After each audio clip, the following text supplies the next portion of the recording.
आप सबको मेरा नमस्कार। मैं हूं डॉक्टर सूर्य विजय साहू। तो आज की वीडियो में हम लोग देखने वाले हैं फ्रोजन शोल्डर। फ्रोजन शोल्डर क्या है? बहुत सारे लोग ऐसे कोई भी डॉक्टर के पास जा रहा है और शोल्डर जॉइंट पेन लेकर उनको बोल दिया जाता है कि आपको फ्रोजन शोल्डर हो गया है, लेकिन किसी को एक्चुअल में पता नहीं है इसका मतलब क्या है। फ्रोजन वर्ड का मतलब होता है जम जाना, ठीक है, लेकिन क्यों हो रहा है, क्या क्या रीज़न है, इसको कैसे ट्रीटमेंट कर सकते हैं, ये सब के बारे में हम लोग आज जानेंगे। फ्रोजन शोल्डर को हम लोग एडहेसिव कैप्सुलाइटिस भी बोलते हैं। क्यों? अगर किसी को शोल्डर में पेन है हर जॉइंट में, अगर ऐसा एक जॉइंट है तो उसको कवर करने के लिए उसमें जो पानी भरा रहता है, जो लुब्रिकेंट भरा रहता है, जो मूवमेंट के लिए अच्छा होता है, उसको कवर करने के लिए कैप्सूल होता है। जॉइंट को कवर, थैली जिसको बोलते हैं जॉइंट का, वो अगर किसी रीजन से सिकुड़ रहा है, ठीक है, एडेशन की वजह से सिकुड़ के छोटा हो जा रहा है, उससे मूवमेंट कम हो जा रहा है, तो उसकी वजह से उसको हम लोग बोलते हैं एडेसिव कैप्सुलाइटिस। तो आज का वीडियो हम लोग चालू करते हैं, जो है फ्रोजन शोल्डर। फ्रोजन शोल्डर है क्या? फ्रोजन शोल्डर में क्या होता है? सबसे पहला जो होता है, स्टार्ट होता है पेन, ठीक है। दर्द अगर होना चालू हुआ कोई भी पेशेंट को शोल्डर जॉइंट पे, अगर इधर सामने में, यहाँ, इधर, ये तीनों जगह पे दर्द कहीं पे भी हो सकता है। अगर दर्द से चालू हुआ, अपने आप चालू हुआ, ज़रूरी नहीं है कि किसी को उसमें दर्द कोई गिरा हो, चोट लगा हो, ऐसा भी ज़रूरी नहीं है, ठीक है। अगर दर्द 3 महीना से ज़्यादा है, ठीक है, शोल्डर जॉइंट में दर्द के बहुत सारे कारण हो सकते हैं, लेकिन आज हम लोग जो बात कर रहे हैं वो है फ्रोजन शोल्डर, जो कि बहुत कॉमन है, खासकर ज़्यादा उम्र में, लाइक 40-45 साल की उम्र में, या किसी को डायबिटीज़ हो, ऐसा या थायराइड की बीमारी हो, इसमें बहुत ज़्यादा कॉमन आजकल देखने को मिलता है। तो adhesive capsulitis is a known as a frozen shoulder as a an insidious painful condition of the shoulder persisting more than 3 month. अगर 3 महीने से ज़्यादा दर्द है, दर्द से चालू होता है, फिर धीरे धीरे आदमी को मूवमेंट में प्रॉब्लम होता है, ऐसा मूवमेंट, और एक ऐसा बाहर की तरफ मूवमेंट, ठीक है। पहला वाला मूवमेंट ऐसा, जो इसको हम लोग एबिडक्शन बोलते हैं, ऊपर जाता है। दूसरा मूवमेंट होता है बाहर, ठीक है। सबसे पहला ये मूवमेंट है, अगर ऐसे करके बाहर जाने में मूवमेंट नहीं हो रहा है, या खुद से या कोई आपको करवा रहा है तो नहीं हो रहा है, ये दो मूवमेंट होते हैं जो फ्रोजन शोल्डर में सबसे पहले अफेक्ट होते हैं। तो यहाँ पे वही लिखा है, significant restriction of range of motion, typically external rotation. ये है आपका एक्सटर्नल रोटेशन, ये है अबडक्शन। तो कुल मिला के हम लोग क्या मिला यहाँ पे? शोल्डर जॉइंट का पेन जो कि 3 महीने से ज़्यादा का हो, और वो धीरे धीरे, पेन हो सकता है धीरे धीरे कम हो जाए, ठीक है, पेन से स्टार्ट हुआ है और आपका मूवमेंट कम हो गया, ठीक है। ध्यान देने वाली बात यह है, हो सकता है कि आपका ये दर्द से स्टार्ट हुआ, धीरे धीरे करके हो सकता है दर्द कम हो जाए, लेकिन आपका मूवमेंट रुक जाए, इससे ज़्यादा ऊपर ना उठ पाए, दर्द होने लग जाए, या इससे बाहर ना जाए। बाकी मूवमेंट भी अफेक्ट हो सकते हैं, लेकिन ये दो जो मूवमेंट मैं बता रहा हूँ वो सबसे जल्दी या कॉमन अफेक्ट होता है। फ्रोजन शोल्डर ऐसा बीमारी है जिसका अगर कोई भी इलाज नहीं करे तो बहुत सारे केस में क्या होता है, 2-3 साल में वो अपने आप ठीक हो जाता है, ठीक है। लेकिन 2-3 साल तक कष्ट और दर्द बर्दाश्त कोई कर नहीं पाता है। ये बोलने के लिए ये हो सकता है कि 2-3 साल में अपने आप ठीक हो जाए। कारण क्या क्या है, कोई भी एकदम एग्जैक्ट कारण किसी को आज तक नहीं पता है कि एग्जैक्टली ये होता क्यों है, ठीक है। कुछ कुछ रिस्क फैक्टर हैं, जैसे कि डायबिटीज़ सबसे ज़्यादा बड़ा रिस्क फैक्टर है। अगर किसी को डायबिटीज़ है, 40 साल की उम्र में ज़्यादा में इसका अपने शोल्डर में दर्द हो रहा है, तो वो फ्रोजन शोल्डर भी हो सकता है, और भी कुछ कारण हो सकते हैं, जैसे हम लोग आगे बात करेंगे कैसे पता चलेगा।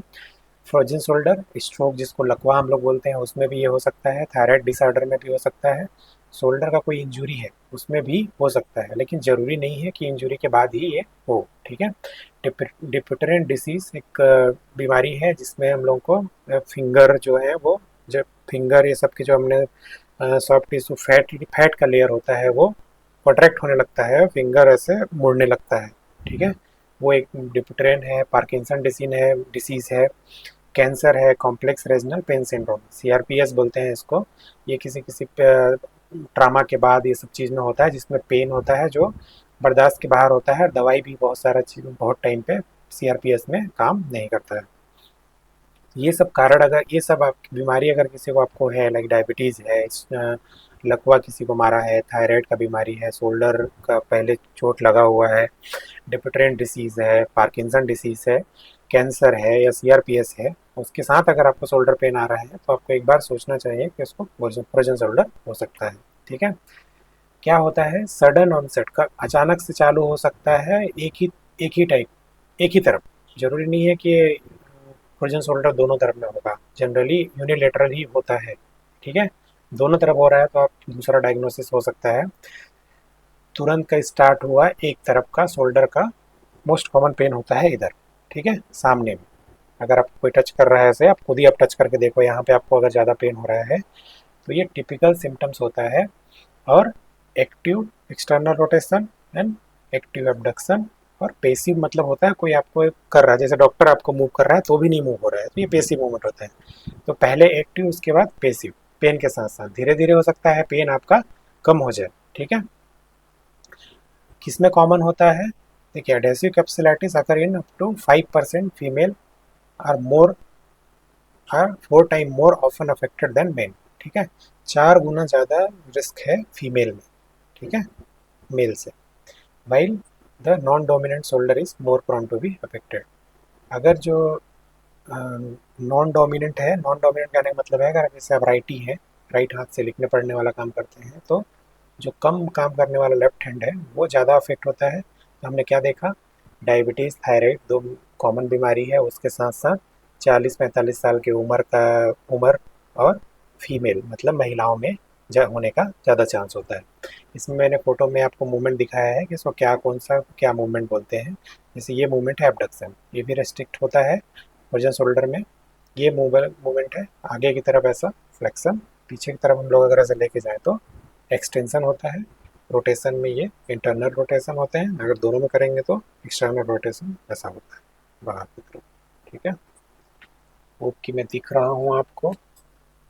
ठीक है, देखते हैं क्या होता है, होता क्या है एक्चुअल में फ्रोजन शोल्डर में, क्यों हो रहा है। तो frozen shoulder is usually describe as fibrotic inflammatory contracture of rotator interval capsule and ligaments. ठीक है, रोटेटर इंटरवल आपको थोड़ा समझा पाना मुश्किल है ले से नॉर्मल भाषा में, लेकिन दो मसल्स होते हैं, सुप्रास्पाइनेटस और सब स्कैपुलरिस। जॉइंट के अंदर इन दोनों के बीच में जो गैप होता है उसको हम लोग रोटेटर इंटरवल बोलते हैं। कैप्सूल है जो मैंने आपको बताया कि जॉइंट का थैली है, और लिगामेंट्स है। ठीक है, एक लिगामेंट्स जो यहाँ पे नीचे मार्क किया हुआ है, ये कोरेको ह्यूमरल लिगामेंट्स। ठीक है, ये सबसे कॉमन लिगामेंट है जो इधर दिख रहा है, कोरेको ह्यूमरल लिगामेंट। ठीक है, ये सबसे कॉमन लिगामेंट है जो थिक हो जाता है या कॉन्ट्रैक्ट हो जाता है। जैसे जॉइंट कैप्सूल भी छोटा हो रहा है, लिगामेंट भी खींच रहा है, और इंटरवल भी छोटा हो रहा है। इससे इन सब से क्या होता है, जॉइंट छोटा हो जाता है, स्पेस कम हो जाता है, इसलिए मूवमेंट कम होने लगता है। मूवमेंट कम होने की वजह से आदमी को जब मूवमेंट करने की कोशिश करता है तो पेन होता है। ठीक है, तो इस पेज में यही है, क्या होता है, fibrotic inflammatory contracture of rotator interval capsule and ligaments. Diagnosis क्या होता है, फ्रोजन शोल्डर का डायग्नोसिस जो है, कोई इसके लिए बहुत क्या बोलना चाहिए, एक्सरे, अल्ट्रासाउंड, एमआरआई ये सब करने का ज़रूरत नहीं है। डायग्नोसिस ऑफ एक्सक्लूजन है। हम एक्सरे करेंगे क्या चीज़ देखने के लिए, कि कोई फ्रैक्चर तो नहीं है, कोई आर्थराइटिस तो नहीं है।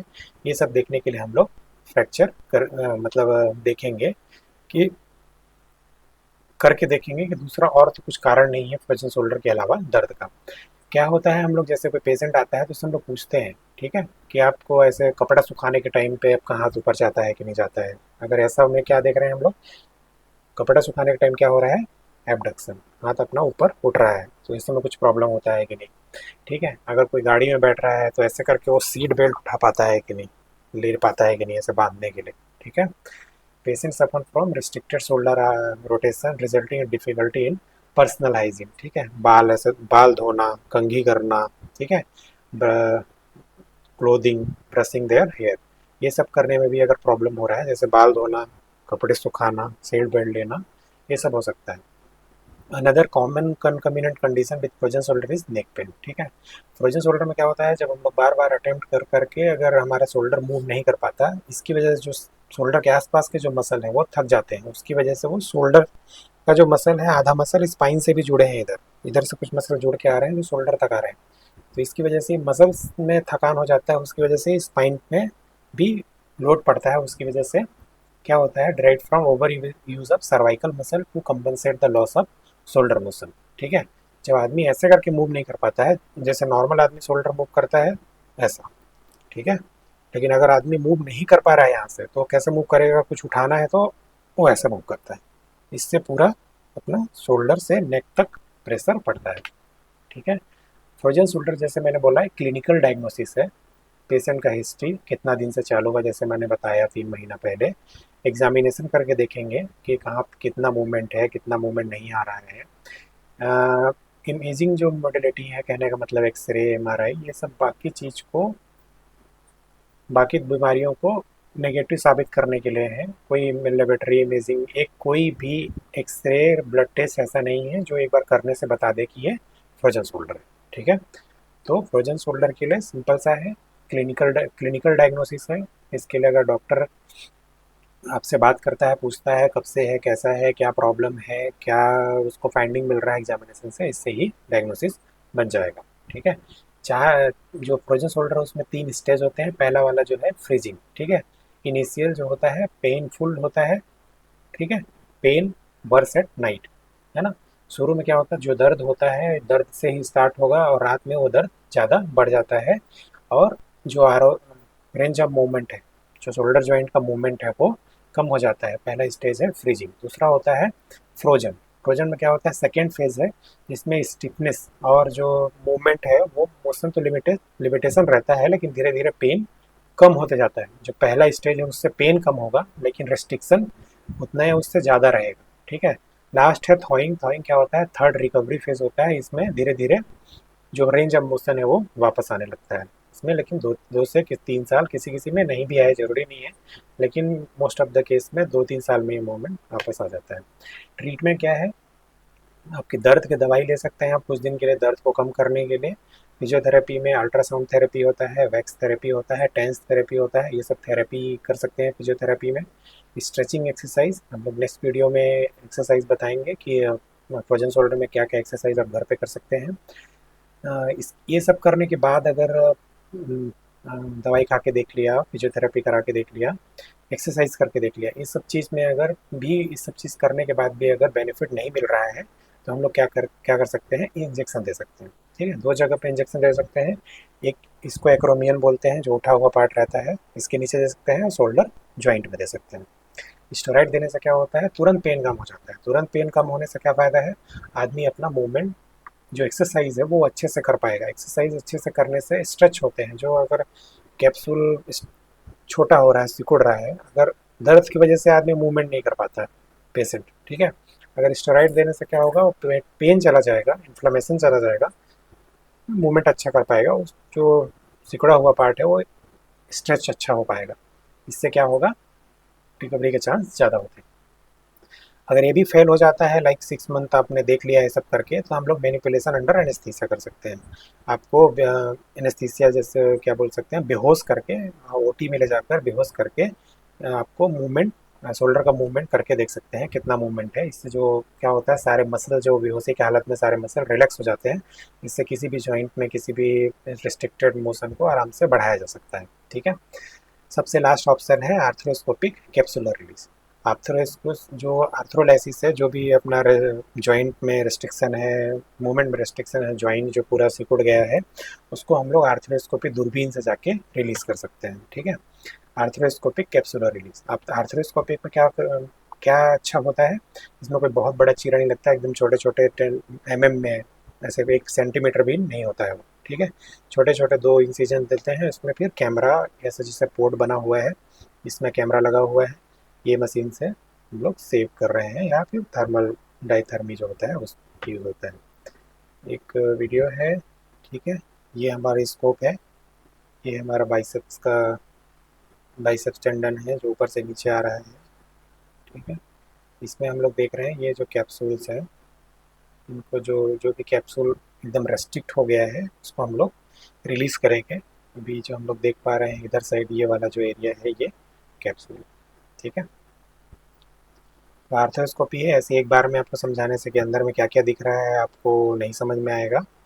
जस्ट वीडियो मैंने दिखाया है जस्ट तो एक आइडिया देने के लिए कि आर्थ्रोस्कोपी में कैसे अंदर में कैसे दिखता है, ठीक है। हम लोग छोटे सा जॉइंट में कैमरा से, दूरबीन में कैमरा डाल के ये देख रहे हैं। ये थर्मल कॉटरी होता है।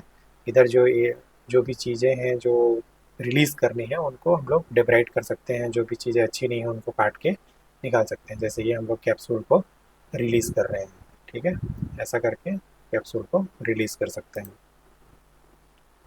जैसे ये जो कटर है इससे काट रहे हैं। कैप्सूल रिलीज़ होने से क्या होता है, जो रेस्ट्रिक्टेड पार्ट है वो रिलीज़ हो जाता है और मूवमेंट अच्छा आ जाता है।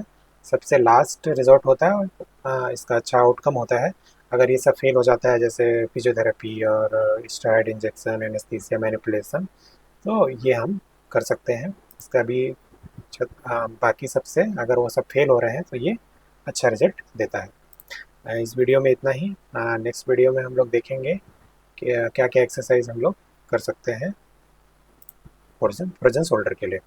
तब तक के लिए thank you. Please like, subscribe and share my channel if you like the video and information. Thank you.